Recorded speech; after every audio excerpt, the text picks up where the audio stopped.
राधे राधे गुरुजी। गुरुजी आपकी मैं ना लॉकडाउन के पहले से कथा सुन रही हूँ आपकी मैं। बाकी आपकी मैंने कथा सुनी ना तो मेरी ज़िंदगी में इतना बदलाव आ गया है कि मैं आपको क्या बताऊँ। गुरुजी आप बोलते हो कि ना माता पिता मतलब भगवान की सेवा मत करो चक्कर, बाकी माता पिता की सेवा करो। बाकी मैं हमको सास ससुर ने हम लोगों को अलग निकाल दिया, घर से बाहर निकाल दिया। भाई को किसने? सास ससुर ने आपको घर से निकाल दिया? हम तीनों को। मैं, मेरे पति, मेरे बच्चे। तो क्या करते हैं आपके पति? मेरे पति को गुरुजी मजदूरी करते हैं। मजदूरी करते हैं। तो पिता ने क्यों निकाल दिया? ससुर जी ने निकाल दिया गुरुजी, बोला हमको जरूरत नहीं है तुम्हारी। बोले तो और भी बेटे हैं उनके? हाँ, 2 भाई है और 2 बहनें हैं। बाकी छोटों वाले को ना अच्छे से रखते हैं वो। बाकी गुरुजी मेरे शादी को 14 साल हो गए।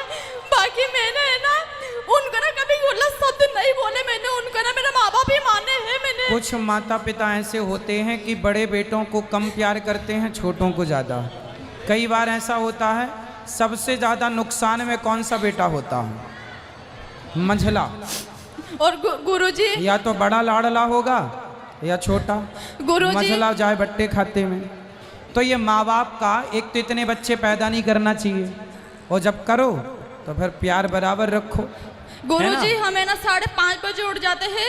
बाकी हमारा जो सिद्धांत माता ये पिता है। कई बार बच्चे गलत नहीं होते, कई बार किसी किसी केस में माँ बाप गलत होते हैं। तो जब बच्चे गलत करते हैं माँ बाप के साथ तो वो पाप के भागीदार होते हैं, और जब माँ बाप बच्चों के साथ गलत करते हैं तो माँ बाप भी पाप के भागीदार होते हैं। और मैंने उनको ही अपना माता पिता माना था। बाकी उन्होंने मेरी कदर नहीं करी। मैंने गुरुजी मैंने आज तक उनको गलत नहीं बोला। मैंने मेरे माता पिता ही माने। आप इतना परेशान ना हो, पति से कहो मेहनत करें, अपना कमाओ खाओ। गुरुजी ऐसा हुआ कि क्या बोला, ससुर बोलते हैं कि बोले बेटा इसके पापा को कि बेटा अपन शादी करते हैं। नंदन की भांजी की शादी करी। गुरुजी मेरे पति है ना ब्याज से पैसे लेके आए 10% के। बाकी ना ये बोलते कि दोनों मतलब कर्जा चुक जाएगा ना जब तक कोई अलग अलग नहीं होंगे। बाकी है ना पूरा कर्जा हमारे पे सौंप दिया, और है ना छोटे वाले बेटे का कर्जा चुका दिया। बाकी आज ऐसी स्थिति हो गई गुरुजी कि हमारे घर पे कोई नहीं आता, एक बच्चा नहीं आता है। 6 महीने हो गए बात को। ये तो अपमान करके हमारा निकाला है घर से। बाकी मैंने ना तो अभी कहाँ रहते हैं आप? मैं यहाँ रहती हूँ गुरुजी, मैं परदेसी पूरा रहती हूँ गुरुजी।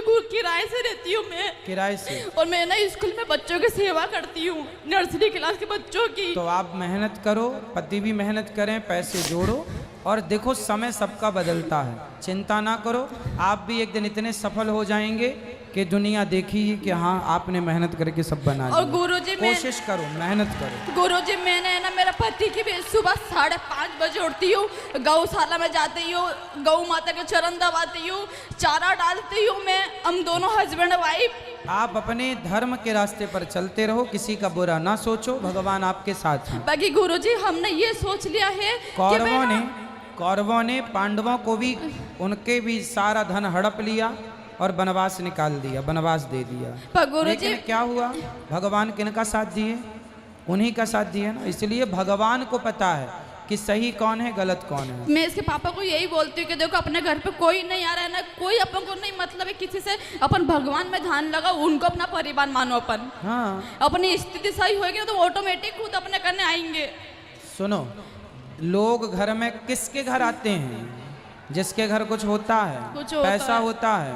आपने एक गीत सुना होगा, सुख के सब साथी दुख में ना कोई, मेरे राम तो मेरे राम मेरे हर समय संग हैं। ये दुनिया तो सुख दुख में अपने रंग बदल लेती है, भगवान कभी रंग नहीं बदलते। और गुरुजी मैंने मेरी देरानी ने, मेरे देवर ने मेरे को इतने गंदे गंदे शब्द बोले हैं। सब भूल जाओ, इससे कोई लाभ है? कुछ नहीं याद रखो, केवल भगवान को याद रखो, कर्म का पे ध्यान दो। और किसने क्या बोला इस पर ध्यान नहीं, अपना कर्म कैसा। और गुरुजी आपसे ये पूछना है मेरे को कि संडे के दिन तुलसी माता के अंदर दिया नहीं लगाते और जल नहीं चढ़ाते? दिया जला सकते हैं, जल नहीं चढ़ाते। जल भी चढ़ा सकते हैं, तोड़ते नहीं है। और गुरुजी तोड़ते नहीं हैं। और गुरुजी संडे के दिन मतलब कृष्ण भगवान को तुलसी माता में राम भगवान का नाम लिख के चढ़ाते कि नहीं? कृष्ण चढ़ा भगवान सकते को हैं, चढ़ा चढ़ा सकते सकते हैं। बिल्कुल। जो यूट्यूब पर जुड़ रहे हैं चैनल को सब्सक्राइब कर ठीक है लो। गुरुजी, कोटि कोटि खुश प्रणाम रहो, आपके खुश चरणों रहो। में। अब शिकायत नहीं, केवल भगवान का चिंतन।